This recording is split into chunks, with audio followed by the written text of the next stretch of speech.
خدا ہیں لوگ گناہ و ثواب دیکھتے ہیں، خدا ہیں لوگ گناہ و ثواب دیکھتے ہیں، سو ہم تو روز ہی روز حساب دیکھتے ہیں۔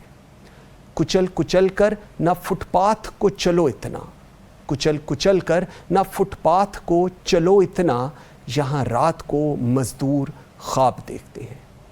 اس ملک کو آزاد ہوئے 75 سال گزر گئے ہیں۔ اگر آپ ماضی کی طرف نظر دوڑائیں تو ایسا لگتا ہے کہ پاکستان اپنی آزادی کے وقت اور اس کے کچھ عرصہ تک آج کی نسبت زیادہ بہتر تھا، لیکن 1951 میں لیاقت علی خان کے قتل کے بعد ہم ایسے اندرونی خلفشار اور اداروں کے درمیان مسائل کا شکار ہوئے ہیں کہ آج تک یہ بگاڑ بد سے بدتر ہوتا جا رہا ہے۔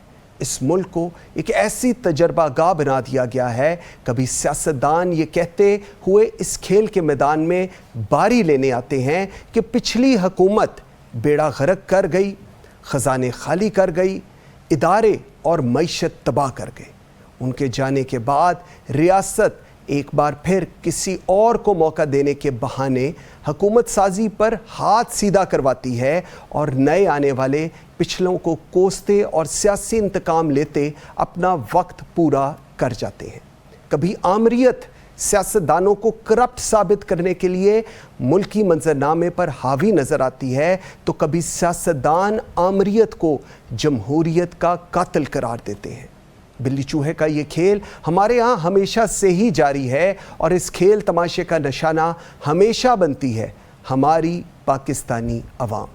کسی کی کرپشن ہو، کسی کی نالائکی ہو، یا کسی کا مس ایڈونچرزم کا شوق، اس کا خمیازہ سود سمیت اس قوم کو ہی ادا کرنا پڑتا ہے۔ آخر ایسا کب تک چلتا رہے گا؟ ملک اور قوم ان تجربوں کی قیمت کب تک ادا کرتے رہیں گے؟ ان سب درینہ مسائل اور موجودہ ملکی صورتحال پہ بات کرنے کے لیے مجھے جوائن کیا ہے پاکستان کے 3 مایہ ناز اینکرز ہیں، تجزیہ کار ہیں۔ میرے ساتھ ہیں یشفین جمال، اینکر پرسن ہیں، اپنا پروگرام کرتی ہیں۔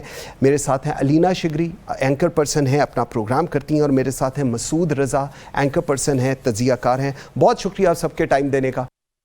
میں آغاز اگر کروں، یہ جو 16 ماہ کی کارکردگی پی ڈی ایم حکومت کی ہم نے دیکھی، اس کے بعد آج جب بھی ہم ان سے کوئی سوال کرتے ہیں تو یہ کہتے ہیں جی ہم ایک مخلوط حکومت کا حصہ تھے، اس وجہ سے ہم ڈیلیور نہیں کر سکے، یا جو سوچ تھی عوام کی یا جس مقصد کی ڈیلیوری کی ہم بات کرتے ہوئے آئے تھے ہم وہ پورا نہیں کر سکے۔ سو مخلوط حکومت ورسز مضبوط حکومت کی ایک نئی ڈیبیٹ شروع ہونے کو جا رہی ہے آج جب الیکشنز کی آوازیں ہمارے تک پہنچ رہی ہیں۔ کیسے دیکھ رہی ہیں آپ اس کو؟ جی آپ مجھ سے پوچھ رہے ہیں منصور؟ آپ نے مجھ سے جی یشفین جی جی thank you so much Mansoor for having me on the program. اور آپ نے ابھی جس ایشو کی طرف اشارہ کیا یہ بڑا ہی امپورٹنٹ ہے، لیکن ابھی جو آپ ماضی کی ابھی ریسنٹ پاسٹ کی جس گورنمنٹ کا حوالہ دے رہے ہیں، میرا نہیں خیال کہ یہ حکومت ڈیزرو بھی کرتی تھی اور لوگ ڈیزرو بھی کرتے تھے کہ ہم ان کو as a reference point use کریں۔ ان کے اندر تو اتنی گریس بھی نہیں تھی، اتنی میں کیا کہوں کہ وہ ڈیسنسی بھی نہیں تھی کہ ابھی یہ لوگ ایک اتحاد سے باہر نکلے ہیں، اور جس طریقے سے یہ بیہیو کر رہے ہیں ایک دوسرے کے ساتھ، اور جس طریقے کی مڈ سلنگنگ کر رہے ہیں، جس طریقے کے پرسنل اٹیکس کر رہے ہیں، میرا خیال ہے یہ کافی حد تک دکھاتا ہے کہ اس ملک میں جو سیاسی جماعتیں ہیں، جو سیاست دان ہیں، وہ اس ملک کی سیاست کو کیا سمجھتے ہیں۔ ان سب لوگوں کو لگا کہ ہم سب اکٹھا ہو کر اقتدار ہمیں مل سکتا ہے، ہم حکمرانی کر سکتے ہیں، تو صرف حکمرانی کی خاطر سارے جو بھی نظریات تھے، جو بھی مینیفیسٹوز تھے، جو بھی اختلافات تھے، ان کو پس پش ڈالا گیا اور یہ سب اکٹھا ہو گئے۔ اب جیسے ہی یہ پتا چلا کہ اب حکمرانی جانے والی ہے، اقتدار چلا گیا ہے، اب جو صورتحال ہے وہ آپ کے سامنے ہے۔ تو آئی تھنک کہ جو ابھی حکومت گزری ہے اس کو تو مخلوط حکومت بھی نہ کہیں، وہ تو ایک اپنے مفادات پورے کرنے کے لیے ایک ٹولہ تھا جو اکٹھا ہوا تھا۔ وہ جس طریقے سے ڈسپرس ہوا ہے وہ بھی بڑا ہی انفارچونیٹ ہے اور ہمارے سامنے ہے ساری صورت۔ لیکن ایک سوال یہاں پر میں بھی سوال ہی کرنا چاہتی ہوں، وہ یہ کہ مضبوط حکومت ہم کس کو کہتے ہیں؟ ہمارے ملک میں تاریخ سے کوئی ایک مجھے ٹینیور، اگر آپ میں سے کوئی تینوں بہت مایہ ناز جو ہیں وہ صحافی ہیں اس ملک کے، کوئی آئیڈینٹیفائی کر دے کہ وہ ٹینیور یا وہ پیریڈ جو ہے وہ اس ملک کے اندر ایک مضبوط حکومت ان پلیس تھی۔ اس ملک میں جس نے بھی حکومت کی ہے، حکمرانی کی ہے، وہ جب بھی اقتدار سے علیحدہ ہوا ہے اس نے ہمیشہ اپنی مشکلات کا، اپنی بیچارگی کا ہی ہمیں جو ہے وہ ایک پورا